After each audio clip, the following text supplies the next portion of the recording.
Usually when we think about the internet, we imagine it as uh, this infinite quiet library. You walk in, you pull a book off a shelf, and you absorb the information. You are in control. Right, yeah. You assume you're the one making the choices. Exactly. But what if you found out that the library is actually reading you? Like, what if the shelves are constantly invisibly rearranging themselves, specifically designed to make you so angry that you start shouting at the person in the next aisle over? I mean, it completely changes the entire relationship we have with our screens. We assume we're actively browsing, but the reality is much closer to being, well, actively managed by forces we never actually see. Yeah, and that is why I'm so excited about today. Welcome to a brand new deep dive into the source material. Today, we are looking at a massive stack of sources on the table. We really are. We've got a blog post analyzing the open source code of X's recommendation algorithm, formerly Twitter, of course. Right. And an NYU study on how emotion spreads online, plus this fascinating philosophical paper titled Rethinking the Indignation Machine, which is all about the nature of moral outrage. Oh, and we can't forget the Guardian report detailing a whistleblower's claims about Twitter's internal security. It is a wild lineup. Our mission today is to uncover the invisible algorithmic forces that shape what you see, what you feel, and, what you argue about online. We are going to deconstruct how social media platforms weaponize our deepest moral instincts just to keep us hooked. And we're going to expose the surprising structural vulnerabilities hiding right behind the curtain. Okay, let's unpack this. Before we can understand why we get so overwhelmingly mad online, we have to look at the literal code dictating what we are shown in the first place. Yeah, looking under the hood at the platform's architecture reveals a lot of uncomfortable truths. When the code for X's recommendation algorithm was made public in early 2023, it shattered a very common illusion. I mean, I always pictured it as a personalized newspaper I curated myself. I followed who I wanted and they showed up. Right. For a long time, users simply assumed their feeds were a chronological stream of what their chosen friends were saying. But the source code shatters that entirely. Your For You timeline is a strict 50-50 split. So half of what you see is from people you actually chose to follow, and the other half is just what shoved in front of you from complete strangers. Exactly. And the mechanism selecting those strangers is wild. The algorithm groups users into more than 145,000 distinct communities called SIM clusters. 145,000. Yeah. Think of them as incredibly dense, interest-based maps designed to maximize the mathematical probability that you will engage with a post. Wait, so this system is completely indifferent to whether you learn something valuable or find the content passively enjoyable. Completely indifferent. Its single defining metric is whether it can force a reaction out of you.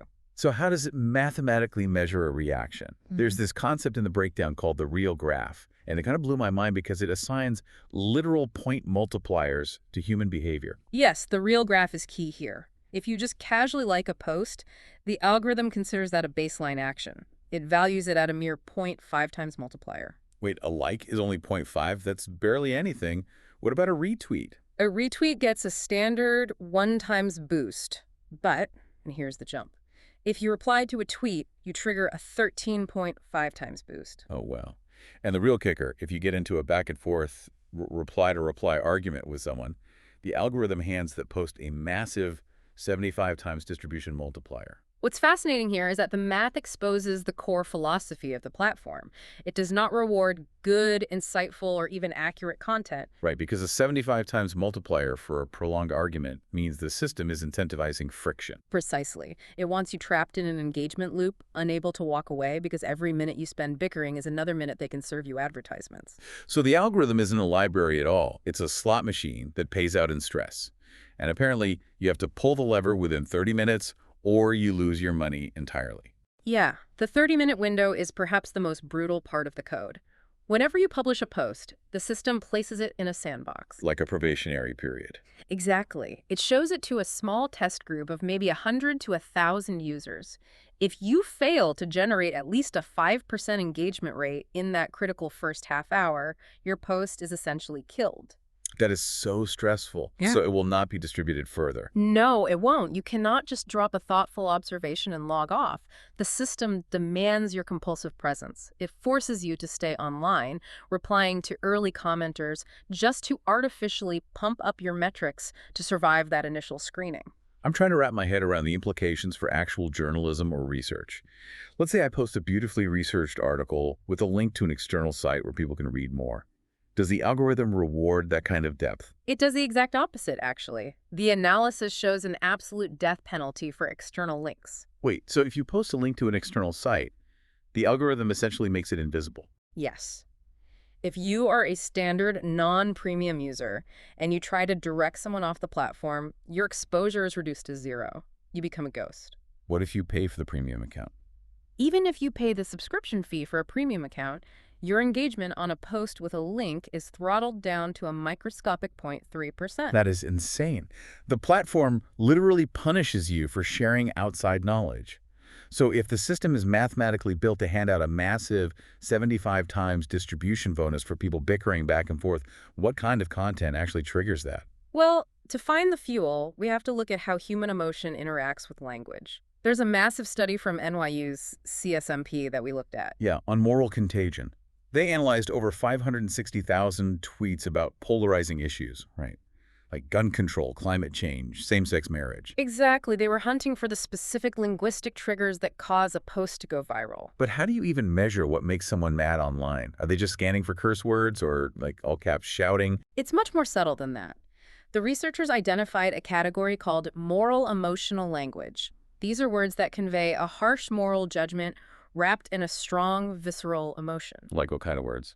Words like shame, disgusting, evil, or ruin. And the data revealed something staggering.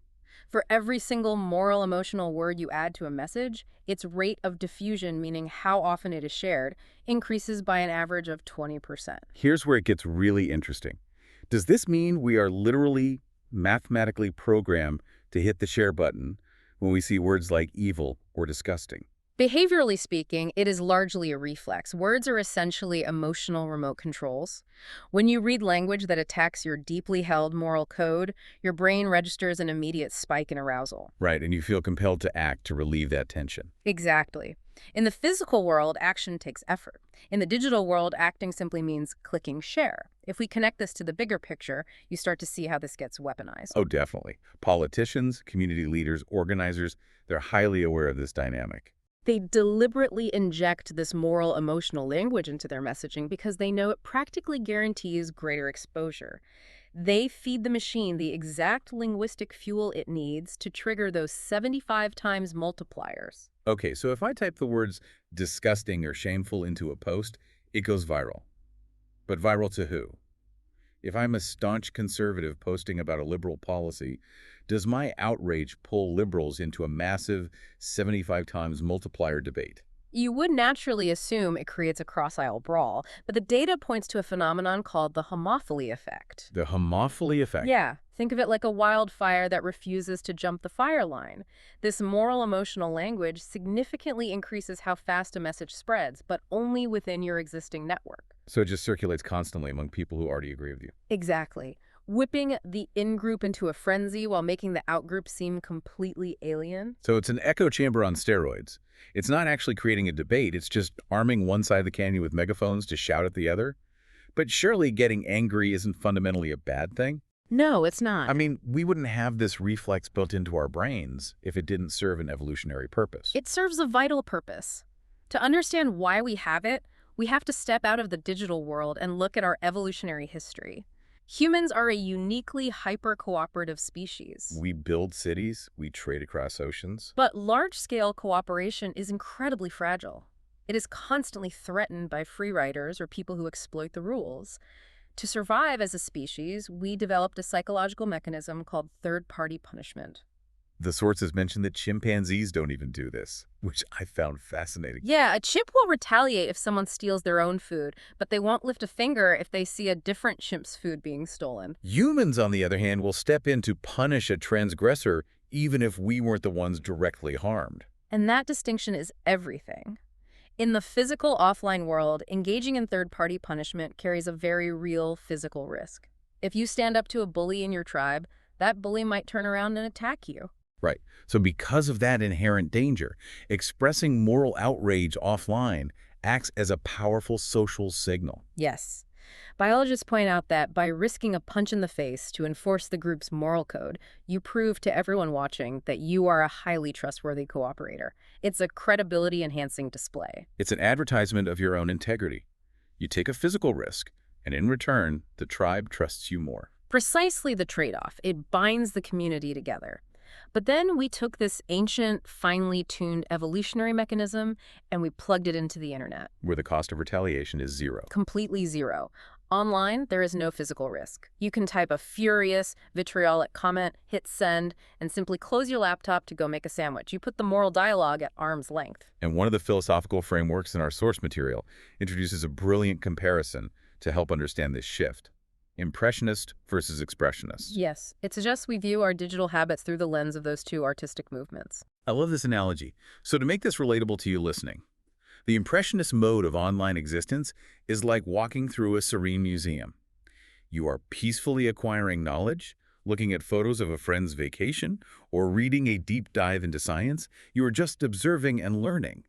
The focus is entirely inward, on understanding the subject matter. The expressionist mode, however, is entirely outward. Expressionist art is about eliciting intense, immediate, sometimes anxious emotional reactions. Right, so in the digital realm, functioning in the expressionist mode means putting on a public performance.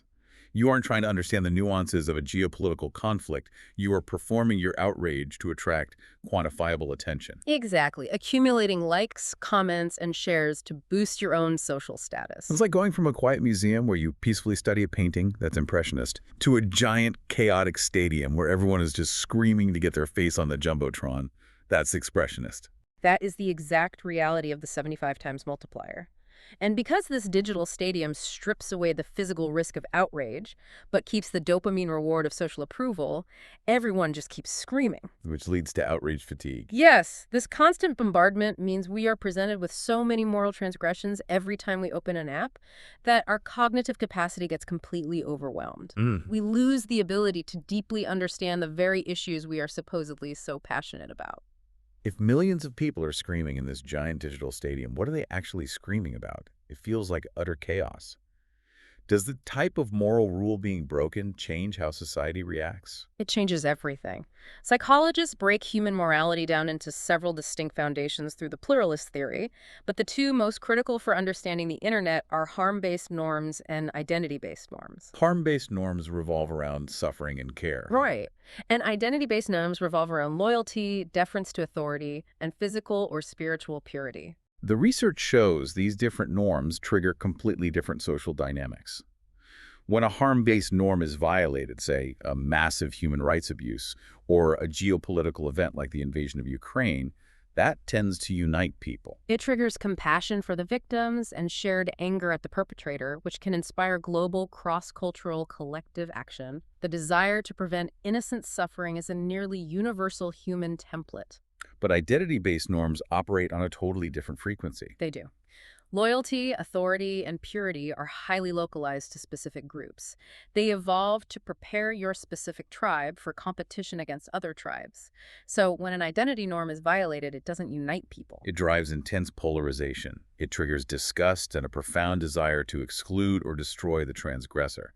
Yeah. Now, the data points out something vital about how different political groups interact with these norms. Yes, and to be incredibly clear to you listening, we are strictly reporting on the psychological mechanics identified in the research here. We are not taking sides or endorsing any political viewpoint. Exactly.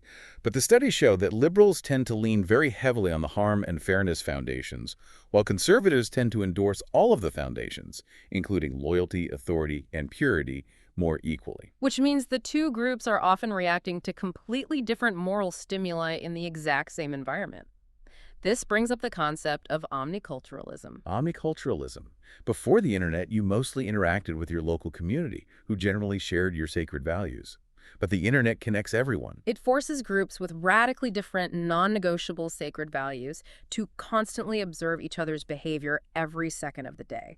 It is an absolute engine for generating perceived identity violations. But wait, online, doesn't everything feel like a harm violation? I mean, when people are arguing on these platforms, nobody says, hey, you're violating my purity norm. How do we tell the difference? This raises an important question about how our brains warp in polarized environments. In a state of high polarization, Practically any disagreement gets moralized into a perceived harm. Everyone always claims the other side is causing direct, catastrophic harm to society. Exactly. But the research points to a very dark reality regarding group identity. Studies show that in deeply polarized conflicts, whether over a political party or controversial policies, individuals actually exhibit a stronger preference for harming the opposing group than they do for helping their own group. That is wild. Yeah. They would literally rather see the other team lose than see their own team win. And the algorithm actively fosters this preference. Identity-based outrage, laced with disgust and outgroup hostility, captures human attention far faster than universal consensus. So the algorithm recognizes that identity conflicts generate those massive reply-to-reply multipliers. Yeah, so it systematically buries unifying harm-based content and elevates identity-based outrage straight to the top of your feed. So we have this incredibly sophisticated, finely tuned psychological weapon. It's testing us in 30-minute windows, tracking our emotional arousal, and feeding us the exact words to trigger our evolutionary need for tribal punishment. It's a massive, highly optimized machine. Right. You'd think the vault housing a machine this powerful would be locked tight. But a recent whistleblower revealed that the door is basically wide open with the alarm turned off. The pivot from the psychological dominance of these platforms to their physical reality is terrifying. Bring in the Guardian report on the whistleblower complaint filed by Peter Zatko, widely known in the cybersecurity world as Mudge. And he wasn't just some disgruntled, low-level coder who didn't get a promotion, right? Not at all. He was hired directly by Jack Dorsey in 2020 specifically to fix the company's security after a massive, embarrassing hack compromised the accounts of world leaders and billionaires. He was the head of security. And his findings, which he submitted to the SEC, the Department of Justice, and the FTC, paint a picture of a company that was, quote, grossly negligent. It wasn't a matter of needing a few minor software patches. He described a total systemic failure of basic information security. The details in the report are mind-boggling. He alleged that roughly 30% of employee laptops were actively blocking security updates. 30%. We're talking about the devices of the engineers who have access to the core software of a platform used to dictate global stock prices and political elections, and their computers don't even have basic security hygiene. The corporate governance allegations are even worse. Zatko claimed that executives purposefully deceived their own board of directors. The board's risk committee was allegedly shown a presentation claiming 92% of employee computers had security software installed. But Zatko says the executives deliberately hid the fact that a third of the company's computers were still completely vulnerable to catastrophic breaches. He also alleged they were violating a 2011 settlement with the FTC about protecting user data. And that executives were basically lying about fighting spam bots. Because, according to the complaint, the executive team was financially incentivized with massive bonuses to prioritize user growth numbers above everything else. Even if they knew those new users were bots. So to use our earlier analogy, it's like finding out the world's most high-tech casino, which has perfectly calculated the exact bells and whistles to keep you pulling the lever, has actually left its main bank vault wide open with the alarm turned off. It really is. It perfectly highlights the stark, dangerous contrast between a company optimizing relentlessly for user engagement while allegedly neglecting basic safety and truth. It's all about the metrics. If securing an employee's laptop doesn't make the daily active user line go up, it gets ignored. Just like if a thoughtful article with an external link doesn't keep a user trapped on the site clicking ads, it gets shadow banned into oblivion. The system is functioning exactly as it is financially incentivized to function, with zero regard for the societal wreckage it leaves behind. Exactly. But what does this all mean for you? We've covered some intense ground today. Every single day, you are interacting with platforms mathematically designed to demand your compulsive presence. Platforms that fuel themselves by hijacking the very moral outrage that evolved over millennia to keep our human ancestors cooperative and safe. Next time you feel the overwhelming urge to retweet something out of sheer anger, take a breath and ask yourself, are you engaging in an impressionist pursuit of knowledge, trying to genuinely understand the world, or are you just providing free fuel for an expressionist algorithm that pays out in stress? And it is crucial to remember that this architecture is not a law of physics. It can be changed. We could easily design algorithms to nudge us introducing a slight friction that asks, are you sure you want to share this before we post? Allowing our rational brain to catch up with our emotional arousal. Exactly. Platforms could hide public like and share counts, drastically reducing the status-seeking performance aspect of social media. The technology is malleable. It is simply a matter of changing the financial incentives. But until those incentives change, we have to navigate the library as it currently exists. Which brings me to a final, vital concept from the research: moral disillusion. Moral disillusion. Yes. As humans, we have a finite amount of evolutionary energy for moral outrage.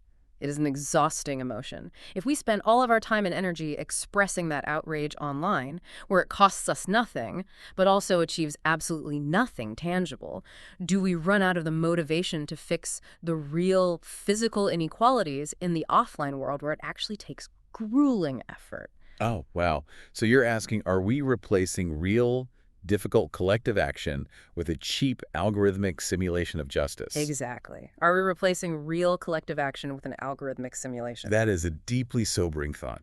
We sit at our screens thinking we're fighting the good fight, but maybe we're just pulling the lever on that slot machine one more time while the real world waits outside for us to actually do something. Leave that to ponder as our deep dive concludes today.